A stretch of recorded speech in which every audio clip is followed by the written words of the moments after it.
আছে সমস্ত প্রশ্নগুলো আমাদের জন্য ইহসান হয়ে যাবে। আল্লাহ নবী বলেন আউয়াল মা ইউহাসাবু বিহিল আবদু ইয়াউমাল কিয়ামাতিস সালাত ফাইন সালাহাত সালাহা লাহু সাইরু আমালিহি। যদি কোনো ব্যক্তি যদি নামাজের হিসাবটা যদি সঠিকভাবে দিতে পারে, তার নামাজটা যদি সঠিক হয়ে যায়, নামাজের হিসাবটা যদি সঠিক হয়ে যায়, ফাইন সালাহাত সালাহা লাহু সাইরু আমালিহি, তাহলে তার বাকি যত রোজার যে হিসাব রয়েছে, যাকাতের যে হিসাব রয়েছে, হজের যে হিসাব রয়েছে, দান খয়রাতের যে হিসাব রয়েছে, পাড়া প্রতিবেশীর যে হক রয়েছে, ছেলে সন্তানের যে হক রয়েছে, অর্থাৎ বাকি যত হিসাব নিকাশ আছে সমস্ত হিসাবগুলো তার জন্য ইহসান হয়ে যাবে, সহজ হয়ে যাবে। ফাইন সালাহাত সালাহা লাহু সাইরুহু, সমস্ত হিসাবগুলো তার জন্য সহজ হয়ে যাবে যদি নামাজের হিসাবটা যদি সে সঠিকভাবে দিতে পারে। সুবহানাল্লাহ। ওয়াইন ফাসাদাত ফাসাদা সাইরু আমালিহি।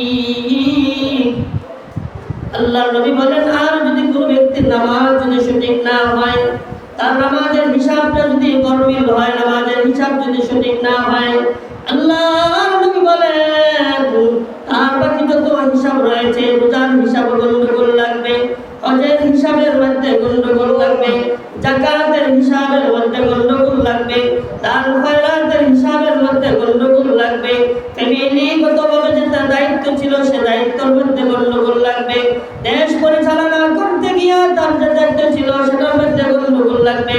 অর্থাৎ যে ব্যক্তির নামাজ সঠিক হবে না, আল্লাহ নবী বলেন তার বাকি যত আমল রয়েছে সমস্ত আমলগুলা বরবাদ হয়ে যাবে। এই জন্য আপনার আমাকে নামাজ পড়তে হবে।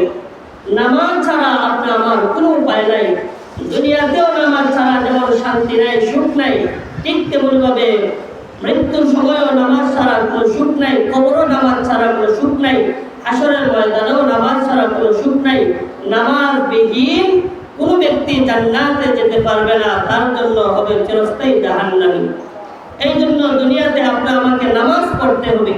যে ব্যক্তি নামাজ পড়বে সে যদি আর্থিকভাবে দুর্বল থাকে কিন্তু তার ফ্যামিলিগতভাবে সে সুখী থাকে, ফ্যামিলিটা তার জান্নাতের বাগান থাকে, তার ফ্যামিলির লোকেরা তার কথা শুনে, তারা আদব কায়দাওয়ালা হয়, তারা যদি আল্লাহওয়ালা হয় তাহলে কথাবার্তা চলাফেরা খুব সুন্দর হয়। নামাজি ব্যক্তি ছাড়া কোনোদিন ফ্যামিলি ভালো হয় না, ফ্যামিলি ভদ্র হয় না। নামাজবিহীন মানুষের কথা মানুষ শুনে না। এই জন্য আপনি আমাকে প্রত্যেককেই নামাজ পড়তে হবে। আপনি নামাজ পড়তে হবে, আপনার সন্তানকেও নামাজের জন্য আদেশ করতে হবে। আমি যদি নামাজ না পড়ি তাহলে আল্লাহওয়ালা হতে পারবো না। আর কোনো ব্যক্তি যদি আল্লাহওয়ালা না হয় তাহলে সে আল্লাহর তৈরি জান্নাতে যেতে পারবে না। আল্লাহ রাসূল সাল্লাল্লাহু আলাইহি ওয়াসাল্লাম বলেন একজন মানুষের যখন সাকরাত শুরু হয়ে যায়, তার সাকরাত শুরু হওয়ার পরে তার ঈমান হারা হওয়ার বেশি আশঙ্কা থাকে। তখন তার মধ্যে বড় পেরেশানি হয়, যে সে বড় চিন্তিত হয়, সে বড় পেরেশানির মধ্যে থাকে। আল্লাহ রাসূল সাল্লাল্লাহু আলাইহি ওয়াসাল্লাম বলেন ওই সময় আল্লাহর মায়ের বান্দা বান্দির এমন অবস্থা হয় তার ঈমান হারা হওয়ার আশঙ্কা বেশি থাকে। কারণ হইল সেই সময় আমাদের অনেক সময় আমাদের ফ্যামিলিগতভাবে আমরা শিক্ষিত না হওয়ার কারণে, জেনারেল শিক্ষিত হয় ঠিকই কিন্তু কোরআন হাদিসের জ্ঞান না থাকার কারণে আমরা করি কি, একজন মানুষের যখন সাকরাত শুরু হয়ে যায় তখন আমরা কান্নাকাটি শুরু করে দিই। আমি যখন কান্নাকাটি শুরু করি তখন ইবলিস শয়তান সেই সময় খুব বেশি সে সুযোগ পায় ওই সাকরাত ব্যক্তিকে ধোঁকা দেওয়ার জন্য। আল্লাহর নবী বলেন যদি যেই ব্যক্তির সাকরাত শুরু হয়ে যায় ওই মুহূর্তে মানুষ যখন কান্নাকাটি শুরু করা যায়, ছেলে কান্না করে, বিবি কান্না করে, ভাই কান্না করে, বোন কান্না করে, সবাই যখন চিৎকার করে কান্না করে, ওই সময় ইবলিস শয়তান একজন বুজুর্গ পীরের তরবে বেশ ধরিয়া, একজন দরবেশের বেশ ধরিয়া অথবা মা বাবার বেশ ধরিয়া সে হাজির হয় বলে আরে আল্লাহর মায়ের বান্দা, আরে আল্লাহর মায়ের বান্দি,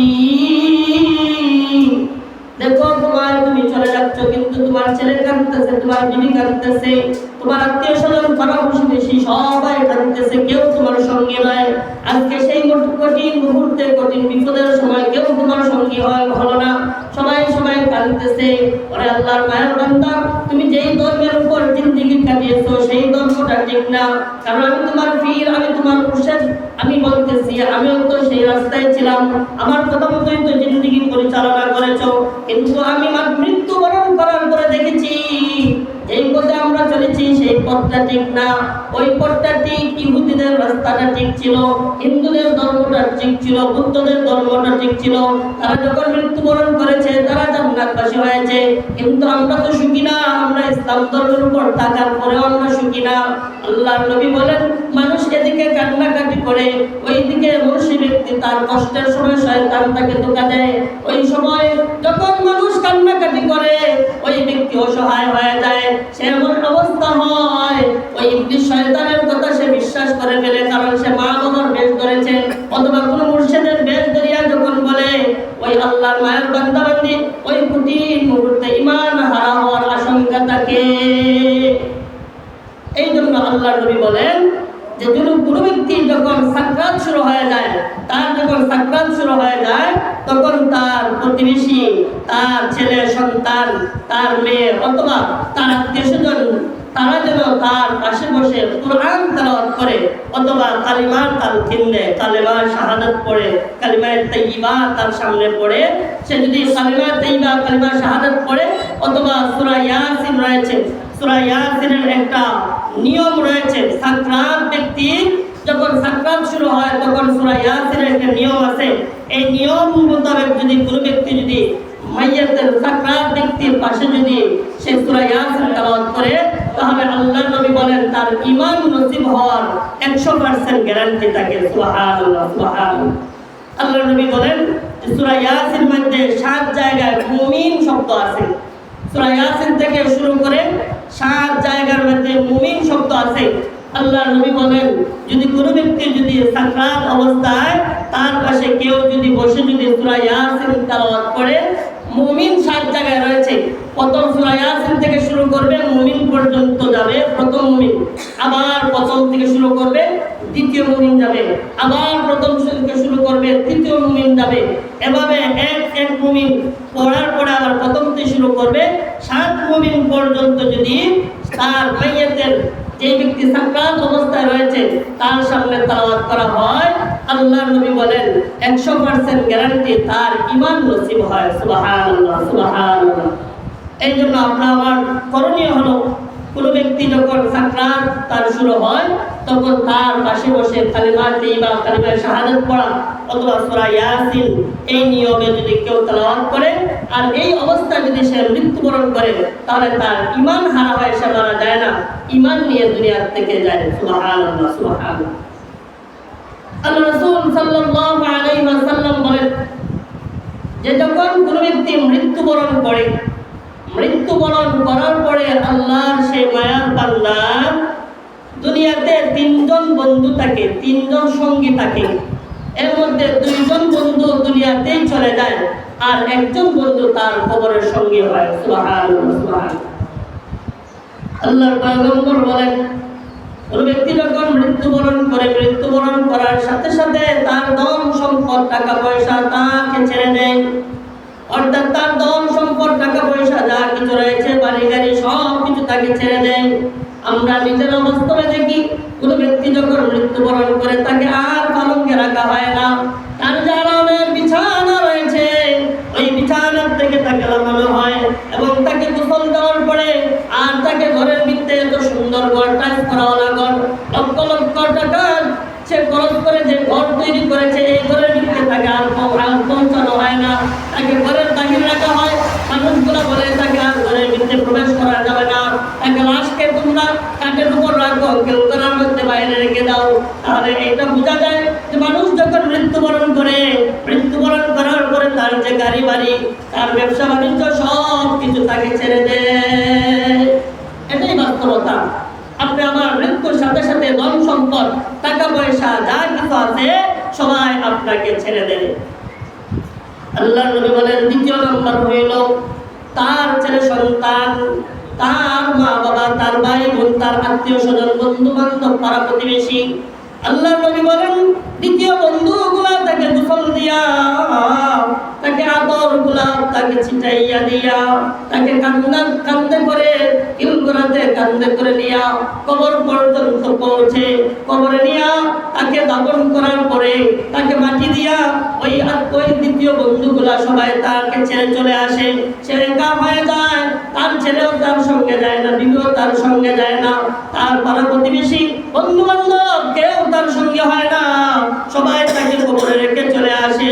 ওই দ্বিতীয় বন্ধু কবর পর্যন্ত যায়, দ্বিতীয় বন্ধু কবর পর্যন্ত যায়, যাওয়ার পরে সেই দ্বিতীয় বন্ধু তাকে ছেড়ে চলে আসে।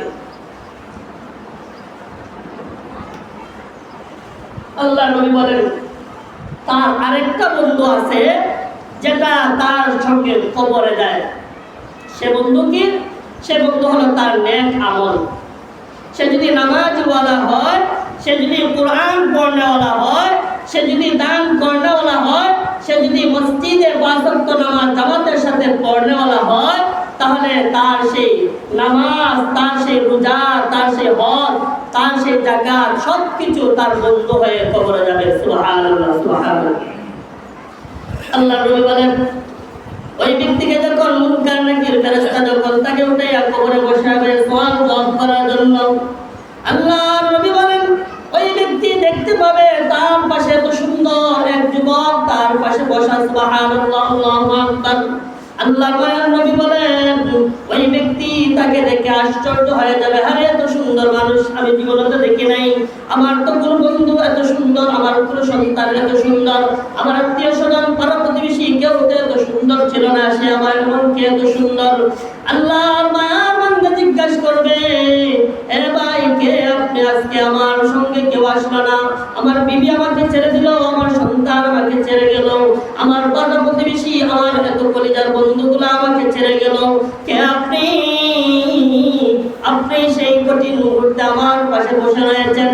আল্লাহর সেই মায়ার আল্লাহর নবী বলেন ওই বন্ধু বলবে আমি তোমার বন্ধু, তুমি আমাকে চিনবা না, কিন্তু আমি তোমাকে ভালো করে চিনি, আমি তোমাকে ভালো করে চিনি।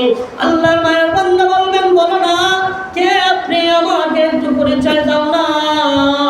আজকে সেই কঠিন দিনে আমার মুসিবতের সময়, আমার বিপদের সময় আপনি আমার পাশে বসে রয়েছেন।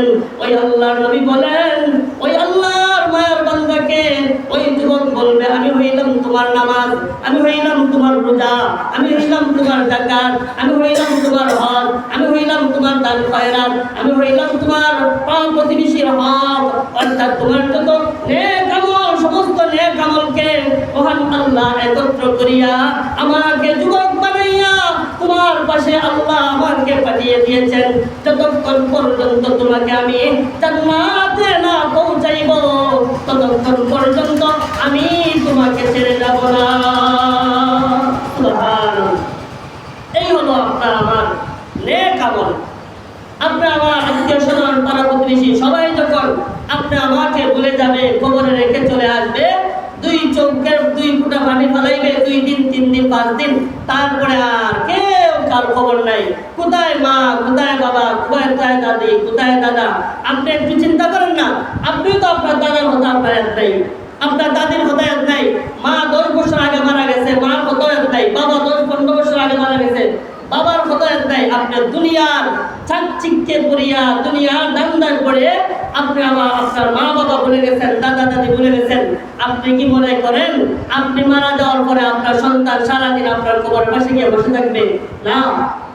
ঠিক আপনি যেই নিয়মে আপনার বাবাকে বলছেন, আপনি যেই নিয়মে আপনার মাকে বলছেন, আপনার সন্তানও ঠিক তেমনি আপনাকে দুনিয়ার চাকচিক্যে পড়িয়া আপনাকে বলে যাবে।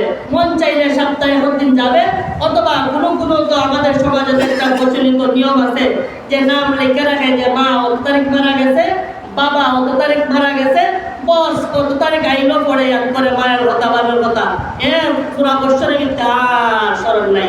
এর চেয়ে দুঃখাবাস, এর চেয়ে বাটপার আর কেউ দিতে পারে না। যে মা বাবার নাম লিখে রেখে বছরে একবার মা বাবার লেগে দোয়া করায়, এর মতো হতভাগা সন্তান, এর মতো দুর্ভাগা সন্তান আর কেউ হইতে পারে না। অথচ আল্লাহ নবী বলেন যদি কোনো ব্যক্তি বিপদে পড়ে অথবা অভাবী হয় আর সে শুক্রবারে নামাজ পড়ে যদি মা বাবার কবর জিয়ারত করে যদি আল্লাহর কাছে কান্নাকাটি করে, আল্লাহ আমি বড় অভাবী, আমি বড় মুসিবতে পড়েছি, আল্লাহর নবী বুখারী শরীফের হাদিস, স্পষ্ট হাদিস, আল্লাহর নবী বলেন সে যদি প্রত্যেক শুক্রবারে যদি গিয়া মা বাবার কবর জিয়ারত করে আর তার অভাবের জন্য আল্লাহর কাছে চায়, ওই মা বাবার উসিলায় মহান আল্লাহ তার অভাব দূর করে দিবেন। সুবহানাল্লাহ, সুবহানাল্লাহ। আর আমি করি কি, আমি একটা নিয়ম করছি, মা বাবার মৃত্যুর তারিখ লিখে রাখছি, বছর পরে 1 বছর যাওয়ার পরে ওই তারিখ আসলে পরে আপনি একজন দুইজন হুজুর দিয়ে আমরা একটু দোয়া করে মনে করি যে মা বাবার হক আদায় হয়ে গেছে। না, এটা কোনোভাবেই সম্ভব না। আপনার মায়ের বাড়ি, আপনার বাবার বাড়ি, আপনার বাবার সন্তান, বাবার জায়গা সবকিছু আপনি বুক করতেছেন, অথচ হাজার হাজার লক্ষ লক্ষ টাকার সম্পদ মা বাবা রেখে গেছে।